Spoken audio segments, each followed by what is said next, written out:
Bismillahirrahmanirrahim. Assalamu alaikum. Welcome to Newsroom. I'm your host, Khalid. But today is the 6th of March, 2023. These are the stories that we will be discussing in detail during the course of the show. We'll begin with the relationship, rather the gamut of relationship that exists between Pakistan and Qatar. We all know that our Premier Shahbaz Shareef Saab was on a two-day official visit to Qatar, wherein he addressed a very important conference and also met with the Emir of Qatar. How important is the relationship between these two countries, and how can this visit further bolster the ties between the two countries? There are different sectors of bilateral cooperation between the two countries, and it is hoped that this visit is going to further strengthen these different spheres of relationship between our two brotherly countries. This is going to be our first segment. Our second story, ladies and gentlemen, concerns terrorism. The increase in such activities across Pakistan, the latest being of Balochistan, where 9 personnel of the Balochistan Constabulary have been martyred and 13 have been wounded in a blast that occurred in Bolan.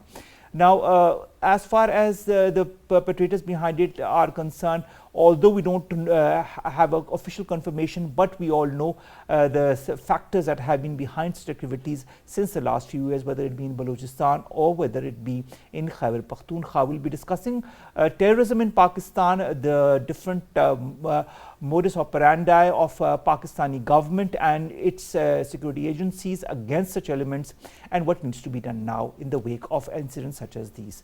And then we'll be talking about a very sad incident. Another luminary, another legend leaves us for a higher abode. Khaqan Saab, legendary actor of Pakistani television as far as and Pakistani film as well, has left us for a better place, let's put it that way. And he was in Canada. He was undergoing treatment for kidney ailment, and he passed away, and this was officially announced. He leaves behind a legacy of performances that will long be remembered. Let's begin with our first segment, and that concerns the relationship between Pakistan and Qatar in the wake of the two-day official visit of our Premier Shahbaz Shareef Saab to the brotherly country. How is his visit going to further bolster ties between the two countries? More in the following report. Qatar and Pakistan share unique historical ties, enjoying strong cooperative ties based on solid foundations, and relations between nations have seen remarkable development in recent years in all fields. Prime Minister Shahbaz Shareef is on a two-day official visit to Qatar and met the Emir of Qatar, Sheikh Tamim bin Hamad Al Thani, on the sidelines of the 5th UN Least Developed Countries Conference. The Emir of Qatar, Sheikh Tamim bin Hamad Al Thani, has reiterated his strong resolve to continue supporting Pakistan and its development agenda. During the meeting, the two leaders discussed ways to strengthen bilateral cooperation, investment, trade and employment opportunities for skilled manpower. Premier Shahbaz Shareef shared Pakistan's perspective on socio-economic challenges facing LDCs in Asia and Africa while addressing the 5th United Nations Conference on the Least Developed Countries in Doha. The Prime Minister reaffirmed that Pakistan will continue to advocate several specific steps to advance sustainable development in the least developed countries to move towards the implementation of Doha Programme of Action. We must address vaccine inequity through adequate and timely access to safe and effective vaccines for LDCs. The historical commitment of ODA, comprising 0.7% of the GNI of OECD countries, must be fulfilled. We must address the increasingly unsustainable debt burden of many LDCs. It is a matter of great concern that 6 LDCs are classified as suffering from the debt burden, while 17 are at high risk of debt distress. This year marks the 50th anniversary of the establishment of diplomatic relations between Pakistan and Qatar, and both countries are contributing to development of each other. Pakistan attaches great importance to its fraternal relations with Qatar and is very keen to augment the existing ties between the two brotherly countries. We've been joined by two important guests. Let me introduce them to you one by one. In the studios, we've been joined by Mustafa Abdullah Baloch. He's an analyst. Mustafa, thank you very much to have joined us. It's so good to see you in the studio instead of on Skype.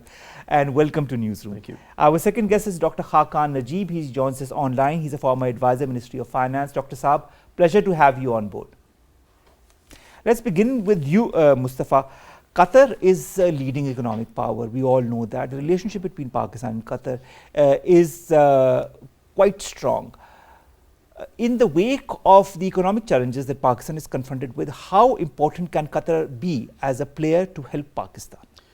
Well, Umma, as you can see, the economic situation of Pakistan is in front of everyone. We all know that it's a very difficult time, and in this time we need friends. So we need to rebuild all those relations with all those countries who have been friendly with us. So Qatar is a very important friend of Pakistan. As you can see in FIFA World Cup, Pakistan played a vital role in providing security. So that shows the level of trust between both the countries. So in this recent visit of PM, I guess a lot of domains were discussed, like aviation was discussed, that the PM was interested that if Qatar could manage airports of Pakistan and could provide any sort of facility in Pakistani airports. And apart from that, in food security system and agriculture system, so we need Qatar to at least come forward and put some investment in Pakistan, because definitely Pakistan is in a very difficult position, and we need such friends who can at least invest in Pakistan and save us from this economic crisis. That is so true. Dr. Khaqan, when it comes to Pakistan and taking a cue from Qatar and its development roadmap, do you feel there are elements in Qatar's development roadmap that Pakistan can take advantage of? Element in the roadmap of the Middle Eastern countries, UAE and Qatar, would be the kind of investment monies they've been able to have, not only in property but also in other areas of development in the industrial areas.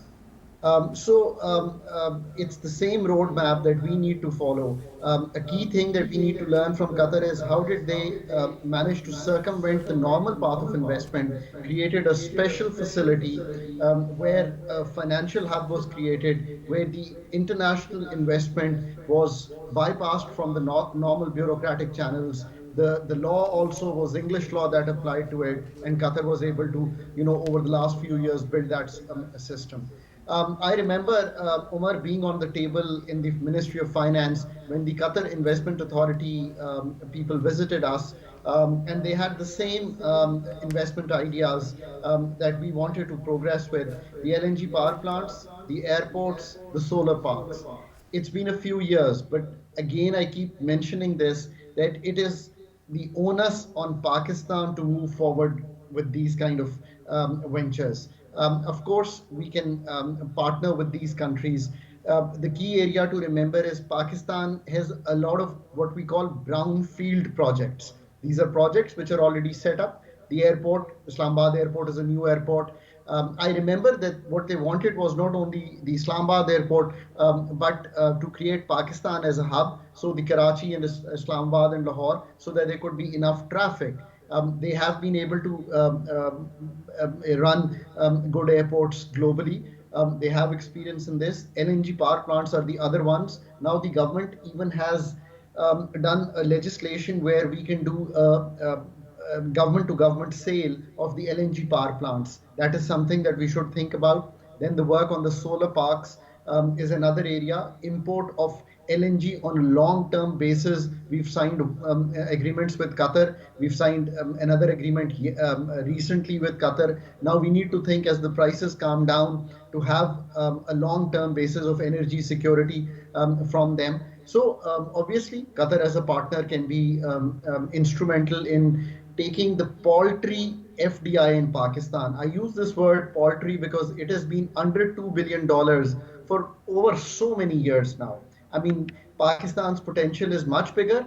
And as my fellow participant was saying, Pakistan's today need of incoming dollars are going to come through remittances, exports, FDI, FPI, portfolio, and foreign direct investment. And these are the areas where you could offer Qatar, especially in the energy sector, the second price offering of PSO, the second price offering of OGDCL, the second price offering of SUI. But again, Umar, the onus of doing all this would fall on us.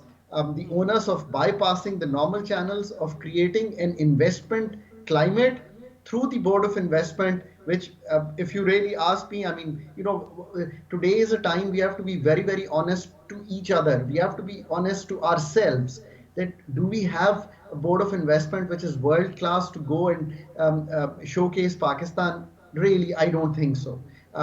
We really need to induct talent. We really need to induct people who've done this. We really need to have marketeers who can market Pakistan. A lot of these things come from how you sell an asset, how you portray a country, how you market what you have better than maybe what it actually shows. And Pakistan is such a big market, 230 million people, and a large middle class, a large young people, English speaking people. So, of course, the youth bulge is there. Putting them into this kind of interconnectivity with Qatar would obviously be helpful. So, this is one part, and maybe later we can talk about the second part, which is the conference that the United Nations has held. Of course, and I'm going to refer the conference to Mustafa, then I'll come back to you, Dr. Khaqan. Mustafa, while addressing this United Nations conference on least developed countries for the decade 2022 to 2031, our Prime Minister has stated that Pakistan will continue to undertake specific steps to advance the sustainable development goals of the United Nations and move towards implementation of the Doha program of action. How important, in your point of view, is this Doha program of action, and how can this address the socio-economic challenges that countries like ours are confronted with? See, I guess the Prime Minister is moving in the right direction, and you can give the credit to him, because in a state of position where the country is facing a sort of political anarchy, so in this position he is at least moving forward, and he is at least pitching Pakistan in a better way. So that, as my fellow speaker said, that we need, the onus is on us. We need support from the international community. They don't need us. So we need to at least provide such kind of opportunities. For example, tourism and aviation can help Pakistan a lot, because Qatar Airways is growing day by day. So in that way, if Pakistan is also used as a hub for aviation purpose, and Qatar helps us in that, so that can also boost the economy. And I believe that step by step, it's not something which the PM certainly doesn't have a magic wand. He'll take some time, and I hope change always takes time. It takes time, and I believe that the political harmony in the country is also need of the hour. It's because primordial. in such kind of condition, nobody can perform. Everybody needs to be on one page when it comes to economic security and economic upheaval of the country. Exactly.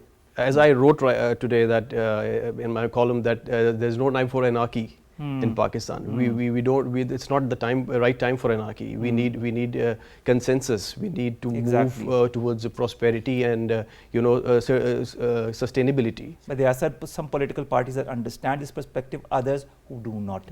Well, let's see how all of that bodes along. Let's come to the least developed countries of the decade 2022 to 2031. Dr. Khaqan, you were very interested to talk about this very aspect of it. How can Pakistan take advantage of it? How can Pakistan move towards the Doha goal? We all know that countries like Pakistan have been severely impacted by socio-economic issues. It has been the floods last year, and also other issues that have plagued Pakistan in the last year.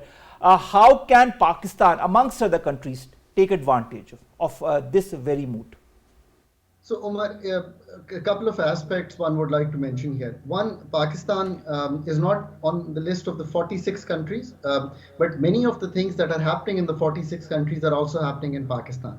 So these are 46 countries, 1.2 billion people. And before I come to Pakistan, I was listening to the speech of the Secretary General, and his key message was that how the LDCs are at a disadvantage. On whether it's climate crisis, whether it's connectivity, whether it's a better cooperation, whether it's being treated equally, whether it's access to finance, the kind of rates they have to pay and the kind of rates the developed world has to pay. So I think it was an effective speech. He's always been a champion of the developing world and the least developed countries. So happy to note that. Now, what are the key challenges that relate to us and relate to the conference that I saw? Effective debt relief and management of the debt in LDCs. It's important to us. Pakistan is at that stage where I think some kind of debt reprofiling would have to be done. Pakistan's debt profile in the coming years is hard to meet without talking to friendly countries, IMF, bailout, as well as bilateral partners, and our domestic debt. Export diversification. I think if Pakistan needs to do one thing in the next 5 years, is to ensure that we move beyond textiles, we move beyond low value added, and the exports that we've held between 25 and 30 billion dollars over the last many years need to grow to at least 50 should be our target, so that this imbalance that we keep going into as soon as there is a bit of growth, we come out of. And then, of course, the investment strategy. The LDCs probably don't know how to build an investment strategy. Even if they have some base, some things to sell, I think they need hand-holding how to build that investment strategy. As we talked about it in the first phase. And then, of course, about eradicating poverty. In Pakistan, on a broader definition, 30 to 40% people are still living beyond a certain threshold, which is uncomfortable. Our capacities to deal with this has been weak. We are weaker on the science and technology area. Our quality of education needs to gear up. So I think these are all the ideas. And where I think this conference can help is again on structural transformation, as we've just talked about, and on regional connectivity. If you see the ASEAN, if you see these blocks, Pakistan and the region must connect. This is a big region affected by all kinds of issues, and mobilizing international partnerships for these countries to graduate from the LDC status is going to be helpful. And that means that some kind of connectivity by being conscious that there is a world which is more developed, there is a world which has found investment over the last 10-15 years. But having said that, Umar, I always now end up with the fact that Pakistan's developmental onus lies with Pakistanis, lies with Pakistani policymakers, lies with Pakistani political leadership, lies with Pakistan's establishment and Pakistan's judicial setup, because these are the things which come together to give you an ambiance, an ecosystem where we not only find domestic investment but also find international investment. And that's where Pakistan has come to today. In the next 5 years, the defining moment of Pakistan would be whether we take the lead to make these structural calls, where we make the lead to understand that the quality of education in Pakistan is not what we want, where we take the lead to say that gender disparity has hurt us, where we take the lead to say that poverty is something of a concern, where we need to create efficiencies so that the system creates employment in the country. I think the way Pakistan has been run over the last many decades, it would be hard to disagree that all of us are responsible for the weak economic governance that we've been able to give this country. All right, that's a very important point, and I'd like to kind of go towards Mustafa and ask him more or less the same question that has been raised by Dr. Saab. Development, the efficiencies or efficacies or the lack thereof as far as Pakistan is concerned, because of different challenges that Pakistan is confronted with. In your point of view, as somebody who understands Pakistan and its development goals, and of course we have also listened to what our Prime Minister had to say at this moot of the least developed countries for decade 2022-2031. What, in your point of view, can Pakistan do on its own, as Dr. Khaqan Saab says, that are the onus of responsibility remains on us as people? How can we make that change? See, Umar, first of all, we need to make a SWOT analysis of what the situation of Pakistan is right now. We need to look around our strengths, weaknesses, opportunities and threats. So we need to work on that, and we need to first introspect that where are we lagging. Today, Pakistan needs to see that the problem is that we do not have continuity in policies. If any government is present, then the next government would definitely halt all those programs and development things. So this is not something right. In Western countries or maybe in any developing country, you won't see that. So this is the biggest hurdle. So we need to just first counter that and at least make some consensus that any government would not halt any program by the previous government, be it good or bad. First of all, and I think we should work on that. Secondly, as the Foreign Minister Bilawal Bhutto said, that Pakistan needs trade, not aid. So we need to first make our position straight, that we are considering the foreign investors to come here and invest their work and all that, but we are not seeking any sort of aid. We are seeking trade. So something which can also benefit them and Pakistan as well. But the onus is, of course, is on Pakistan, that we need to come forward and we need to create and think out of the box and make some good opportunities for the other countries, so that they can also consider Pakistan as a good option for investment. All right. So in that thing, I guess the PM is we have to give an environment that attracts the different countries. Exactly, like Karachi is a biggest seaport, and we can encourage the foreign investors, and even we have some very nice beaches in Karachi, but we don't explore it for tourism. So that's a tragedy. Like if since 70 years we haven't even tourism is a sector that really Pakistan can take advantage of, and I'd like to ask Dr. Khaqan, Najeeb, this very aspect of tourism, because it is one of the sectors in which Pakistan and Qatar both are collaborating in mutual sectors of investment. As far as the Qatari side are concerned, our banking, insurance services sector that include tourism, IT, telecommunication, oil and gas. We also know the LNG contract that Qatar and Pakistan have signed. How can both countries move forward economically to the benefit of both? So tourism we like because it involves a lot of HR, right? And HR is something that we need to employ in our country. Young English-speaking HR, both boys and girls who can communicate with international community when it comes and visits Pakistan. So I've been a fan of tourism. Pakistan's north stays to be, one of the most beautiful, Swiss Alp-like area. Then our lakes. The beaches, not only in Karachi, but then Gwadar now to build it up. So obviously, you need to market Pakistan in a very different way, as we can. And then of course, the LNG power plant sale. But now, Umar, we have to show to the world that we are serious to do this. So I keep saying operationally, you have to now set an example. Let's say Pakistan tomorrow was able to sell the 2 LNG power plants. Just imagine the kind of news that would occur in CNBC, Bloomberg, international channels. We would be talking about it internationally. All the key markets, the Reuters would say that, after, so many years, Pakistan makes a key sale.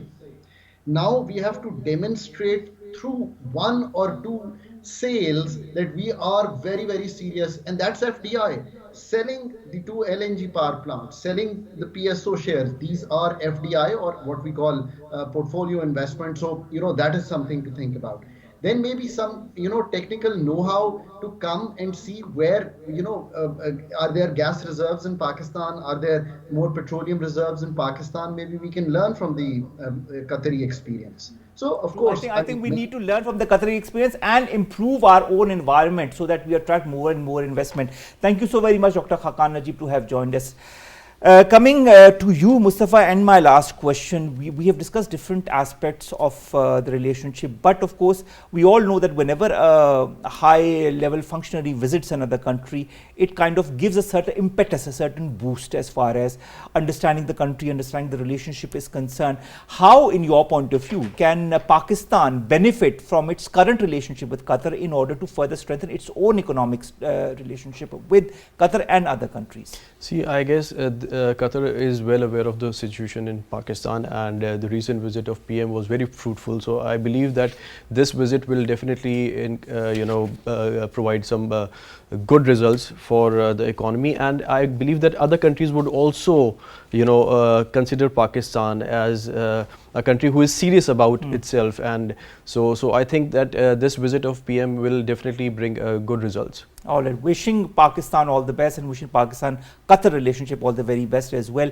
And I hope that all those elements that are trying to create disharmony in the country understand that the only way Pakistan can strengthen itself internally and externally is when there is cohesion of points of view, especially on issues that matter, and that includes economy. Thank you very much, Mustafa Baloch, to have joined us. Mustafa, Abdullah, Baloch, analyst, and of course Dr. Khaqan, Najeeb, talking to us about the relationship of Pakistan that it has and enjoys with Qatar in the wake of the two-day official visit of our Premier Shahbaz Shareef Sahab to Qatar, and of course what needs to be done by Pakistan in order to further strengthen that relationship. Our second segment, ladies and gentlemen, concerns terrorism and Pakistan's action plan. We have seen different incidents happening in the last few weeks, in the last few months, the latest being in Balochistan, where at least 9 personnel of the Balochistan constabulary have been martyred and 13 have been wounded. What needs to be done now? How can Pakistan avert such incidents in the future? More in the following report.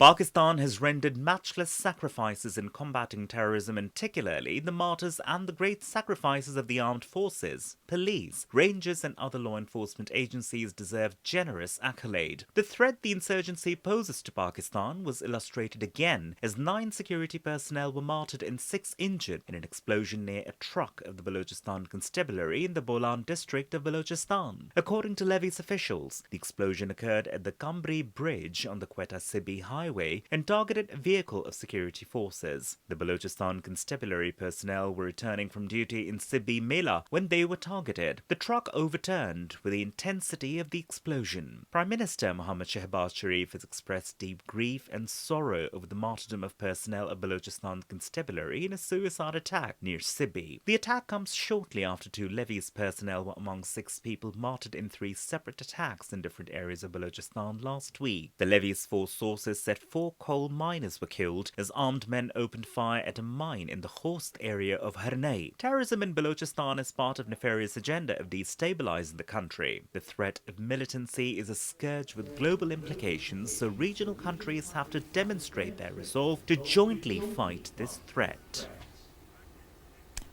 Brigadier Nadir, defense expert, joins us online. Sir, thank you very much to have joined us. Another incident, another day where we see more of our, those people who are on the front line to help Pakistan, to defend Pakistan, lay down their lives for Pakistan.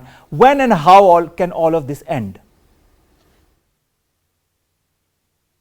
Balochistan is facing geopolitical terrorism, which basically means that hostile state actors are supporting terrorists and militants to target basically Gwadar and CPEC and retard their progress. And our brave soldiers and officers have been defending Balochistan and Pakistan and falling shaheed and dealing with these terrorists for quite some time now. Well, the background is that as far as Gwadar is concerned, it's basically based on my book, Gwadar on the Global Chessboard, which book initiated the concept of geoeconomics. But then I also wrote another book that is on geopolitics, because we tend to forget that geoeconomics and geopolitics go together. And what we are facing, while we are trying to establish geoeconomics, which is the fusion of geography and for economics for prosperity, with China and even with the Central Asian countries and other countries, enemy or hostile or inimical forces are trying to dwarf this or stop it. And of course, you have guessed correctly, the chief among them is Pakistan's main antagonist, the belligerent in the east, which is also trying to fight in our west, that is India. Well, the big picture is that India itself is pursuing what is called the Persian corridor. And the Persian corridor is from Bandar Abbas through Iran onto Caspian Sea and onto Russia. And their aim is to outflank Gwadar, CPEC, that what Pakistan is trying to build, and also block this in the process. So it's in a sense a battle of corridors. So it's not just simply miscreants or terrorists fighting or some people fighting on their own. It is not just disgruntled people. There is a whole method in this madness, or there is a geopolitical agenda and there are larger forces behind it. So we have to wage a war accordingly. While we are fighting, our soldiers are fighting heroically and many have fallen shaheed. but we have to see this bigger and understand this bigger picture so that we can deal with the enemy. And in this context, Army Chief General Sayyid Asim Munir has personally visited Baluchistan a number of times. He's given a zero tolerance policy against terrorists, and he's taken charge of it. And also the Corps Commander at Quetta, General Asif Fafour, is doing everything, and along with the officers and soldiers, to stabilize Baluchistan. And as you know, almost 42% of Pakistan's geography, it's a large area with enemy terrorists coming across from both Afghanistan and possibly Iran. So we have to deal with this whole situation. And for that, in addition to having the people of Baluchistan on board, which is totally the Baloch who are the most patriotic, because they're the biggest stakeholders in Baluchistan, along with other Pakistanis, and the security forces together. And besides friendly nations who are wanting stability in this part of Pakistan. But I would also like to say that from the Pakistani perspective, besides dealing with the Baluchistan, terrorism in Baluchistan, it's the overall national environment in Pakistan, which is, as you see, politically chaotic, anarchic, if you please. And there's a need to finish this political anarchist and all their agenda so that wholehearted effort can be made to secure Baluchistan in its totality against terrorism in any form. And I, as chairman of Pakistan National Reform Movement, which is PNRM, have said this: no politics, only economics and security. This is what Pakistan needs today. So we need to do some rethinking and get on in this side. When you talk of rethinking, there are a lot of elements that are trying to stop Pakistan from rethinking its strategy, as you yourself have pointed out, whether it be in Balochistan, whether it be in Khyber Pakhtunkhwa. We see a spate of incidents that have been happening in the last few months. Let's talk about Balochistan. 26th of February, 5 killed, 13 injured in a blast in Barkhan. Then February 10th, 2 soldiers martyred in an IED blast in Kohlu. January being the deadliest month since 2018, 134 people losing their lives, a 139% spike, and 254 receiving injuries in at least 44 militant attacks across the country. How do you feel when you would say revisiting strategy, do you feel Pakistan needs to revisit its National Action Plan? Pakistan also needs to revisit the strategy that NACTA is implementing? Well, I've said it before, where this is beyond the National Action Plan. Of course, you have to do the National Action Plan and you have to bring in new things as per time and as per requirements. But I'm trying to say this is a war. We don't seem to separate. It's a geopolitical war also. It's not simply terrorists or some militants or disgruntled people doing it on their own. There are state actors who are waging this war. For example, all that you have mentioned in Baluchistan and much more, we need to see why it is happening in Baluchistan at the lower end and in the top of the northern part of Pakistan in Gilgit-Baltistan. That is the entire western corridor of Pakistan, which the Indians want to destabilize, and they want to block or retard CPEC. That is one, and not allow Gwadar to come up. Gwadar is the future of Pakistan. I started this, the whole thing about 20 years back, and they don't, because it is going to make Pakistan economically independent. That is Pakistan is facing today, forex and economics. If we are able to overcome it, then we are going to be in another league. Okay, so that is the thing that the Indians and their cohorts or their allies are trying to target. This is one. So what we need to do is, like I said before, in context of Afghanistan, I had said so that we should be ready to have all options on the table and even strike across the border. And as you know, recently the DGI and the Defense Minister went to Kabul, and there has been hopefully some effect of those whatever was transpired. Very interesting, Brigadier Saab, that you point that out, because this is what I wanted to understand as well. The visit of the DGI as well as our Defense Minister was a very important one in the whole context of what was happening from the Afghan soil and the incursion of terrorist elements into Pakistan. Do you feel the Afghan Taliban have understood? Because at least the statement that emanated afterwards was that they agreed to all that Pakistan said, and they also agreed that they will take the necessary steps. Will they? Well, the short answer is geopolitics is about leverage, and they might have understood this is concerned. That's a chapter by itself. But right now, the Indians are also trying to rekindle relations with Afghanistan, and the Indians want to open a consulate in Kandahar. And what do you think the consulate in Kandahar is? Who's going to come from Kandahar to Pakistan or India? Basically, it's to target Balochistan. That's why, I mean, this is their houses of terror or consulates of terror that the Indians had previously, and they want to re-establish it. So Pakistan has to push with all its capabilities, and there was some strike in a part of Afghanistan against some elements there, which whoever did it. But what I'm trying to say is that Pakistan has the capability of striking across in multiple ways. And it's not just a question of striking across, it's sending the message that Pakistan is totally determined to defend itself, whether it's from the east or from the west. And I go to the extent of saying it's not just Afghanistan, which is the sore point in this context. We have to see our Pakistan-Iran border also, because the spate of incidents that happened in Balochistan, some of them may be linked with our western border, that is Iran. So overall, we have to have a holistic policy of not only ensuring that we cleanse or we do not allow terrorism within KPK and Balochistan, which are our western provinces of Pakistan, but we have to look inwards across the border. And I'm not saying only in terms of military strikes. There are numerous ways. There is a lot of geopolitical leverage. For example, somebody is trying to retard the CPEC or Gwadar oil and wanting to make a corridor to, let's say, this corridor that I've talked about, the Indians wanted to go to all the way to Russia. There are other forces who don't want this. For example, this is a bigger relates to us also, because there's a war in Ukraine, and the West and the United States don't want that Russians should have an outlet from this side. So what I'm trying to say is Pakistan has many cards to play, and it's high time that we start playing it. But we will only play, number one, once we understand geopolitics, which is my subject, and I'm always ready for the nation in any respect. And secondly, we are willing to go all out to ensure Pakistan's national security. When you talk of a holistic policy, when you talk of people like yourself helping the powers that be in strengthening Pakistan's approach as far as elements that are trying to destabilize it are concerned through Balochistan or through Khyber Pakhtunkhwa, what kind of kinetic and non-kinetic measures need to be taken at the earliest, in your point of view, by Pakistan in order to thwart any further attempts by the powers that want to destabilize Pakistan on its eastern and western borders?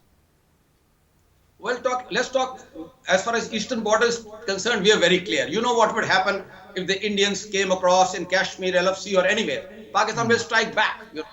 It happened, and we will do it, and we are ever ready for that.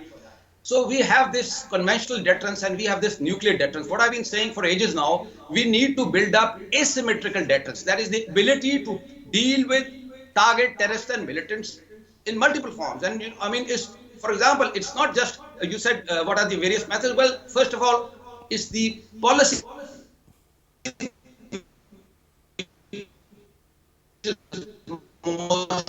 No tolerance, zero tolerance. We are clear on that now. Whatever it was previously, right now we are very clear. So that gives us the leverage. And secondly, we don't have to bind our arms, our hands and say, okay, we will do this, we will not do this. We have to tell the world, we have to tell our neighbors that we want friendly relations, but we will do everything and anything to defend Pakistan. And defending Pakistan means going across the border in multiple forms. There are multiple ways. I don't want to get into it right now and steal the thunder out of those who are going to do it. And they know we have a very professional and brave army and military armed forces. We have the means and tools to do it. And I said earlier, I repeat it. Look, we are not alone in this. Geopolitics, or my books are on geopolitics, and that's my basic subject also. On the global chessboard, you see, if there are certain forces arrayed against you, there are numerous others who you can utilize. And we have to have this, what I'm trying to say again and again, we have to have this flexibility that we can also deal with them in many ways. First of all, Afghanistan, I said it, I wrote it in my books, I wrote it in articles, I said it in TV speeches and in universities. We should not allow Indians to have another foothold in Afghanistan, because it's basically a terrorist foothold. Their consulates are houses of terror. Secondly, Iran also, while we want very good relations, and in Gwadar, as you know, they're giving electricity, and we want to have very brotherly and friendly relations with Iran. But we have to make sure that if any terrorists come from that side, then, well, we have the right to deal with them. And there are many ways to deal with them. Once an Iranian drone came into Pakistan some years back, and the Pakistani Air Force shot it down, and no more drones came here. We don't want to, of course, go into conflict with that. There are brothers and friends, and issues happen on brothers. It's a question of border management. And by the way, let me give you why I'm talking geopolitics, because there are so many things that are in our favor, we don't seem to understand that. There's another war which is coming up right now likely in West Asia, which is Iran exactly. And I wrote an article on this in Pravda, Moscow's newspaper in 2011. And then I wrote another, it was called Next War Iran. It was published, went global. Then I wrote an article about 4 or 5 years back, which was the next war on the global chessboard. That too said, after examining all these, that Iran, the Israelis and Iranians are going to end up fighting. And if you follow the news these days, the way things are moving, there is always a likelihood that the Iranians and the Israelis were always at loggerheads and eternal enemies. Brigadier Saab, what you're trying to say is that this change, these new steps as far as the global chessboard is concerned, what is happening in Balochistan, what is happening in Khyber Pakhtunkhwa is part of that global chessboard? Of course. You see, the global chessboard is very dynamic. It doesn't, for example, before the Russians invaded or went into Ukraine, Europe was at peace. And now see, it's not just Europe which is at war, NATO and United States. See the economics, it has affected the global economics, food prices, whatnot. So the wars have connections, and not just wars, but even semi-wars or non-wars, which is all part of geopolitics. So what I'm trying to say, they're trying to make another corridor. Well, we have no problem with that. The problem is that they're trying to stop our corridor, which is CPEC. And we're not going to allow anyone to do that. That's what I'm trying to highlight. Most of all, it's national resolve. It's the national will which is supreme and which is the most important thing. And Pakistan, by Allah's grace, is most gifted in terms of geostrategic location. Our people are resilient, our soldiers are brave. So we don't have to be afraid. Yes, we have these problems today in terms of economy and in terms of security. But I again repeat, most of all is this political anarchy we are facing, because we have to finish off this political, if you see, you know what I mean, the whole news every day, who's being caught and what is not happening and what is happening. We have to get out of this internalized outlook and look outwards also. We have to externalize our conflict. We have to take and the conflict look at common agendas that are very important to us, whether it be strengthening of our security network or also our economy. Thank you so very much, Brigadier Nadir Saab, to have joined us, to have talked to us about Pakistan's security landscape in the context of what has happened in Balochistan very recently. And of course, this is a whole spate of incidents that is happening in Balochistan and Khyber Pakhtunkhwa. And as Brigadier Nadir Saab pointed out, this is part of a whole global chessboard, and there are many elements that are trying to destabilize Pakistan internally and externally because of this change in geoeconomics and geopolitics. Let's hope that Pakistan, as it has done in the past, comes up winners and thwarts all attempts by any such elements that are trying to destabilize its country. Let's come to our last story, ladies and gentlemen. It's a very sad day because we've lost another legend. In the last few years or months, we've been losing one legend after the other. The latest person to leave us for a higher abode is legendary television and film actor Qavi Khan. I have known Qavi Khan Saab personally because I've kind of grown up in his presence. He was not only a very sweet person, but a very genuine, a very intelligent, well-read person as well. If you look at his whole aura of television and film appearances, from Andhera Ujala, Din, Fishal, Lahori Gate, Mutti Bar Matti, Baitan Dure Shaiwar, Ek Nayi Cinderella, and so on, or his film appearances since 1965, Mohabbat Zindagi Hai, Chand Surat, Sarfarosh, Kale Chor, Zameen Asman. He has always had a very distinct touch as far as his personality and his role is concerned. He has always tried to bring a little bit of his personal into the professional. He has always tried to have as much of authenticity in his character as possible. We all remember him through Andhera Ujala, but of course there are so many other Pakistan television serials and of course serials afterwards that he did for other private networks that have been memorable. What can we do? We all have to go to a higher abode one day, but what we leave behind is a legacy. What we leave behind is a legacy of a wonderful personality, of a charismatic personality. What we leave behind is an aura through the different appearances that people like Qavi Khan Saab have shown to Pakistan, to our neighborly countries and to the world, of what a great actor should be and how a great person needs to be. He was always very humble, and whenever anybody wanted to talk to him or meet him, he never had any grudges, or he was always there for them, whether to take pictures or to talk to them or to discuss his life and his work. This is how a person needs to be, not only humble in his personal and professional life, but extremely dedicated to his profession. And that is what Qavi Khan Saab did through his life, through his work, and that is why the government of Pakistan also awarded him with the Sitara Imtiyaz and the Pride of Performance for his meritorious your services in the field of acting. There have been numerous condolences that have come, whether it be from our political hierarchy, from our president, from our prime minister and the Minister for Information and Broadcasting, or whether it be from his peers, his junior and senior actors that have all loved him and have loved his work. Legends always remain, legends never die, and so will Kavi Khan. His legend remains. With that, we come to an end of today's newsroom. We'll see you inshallah tomorrow with news stories and segments that pertain to us here in Pakistan. Stay tuned. Allah Hafiz.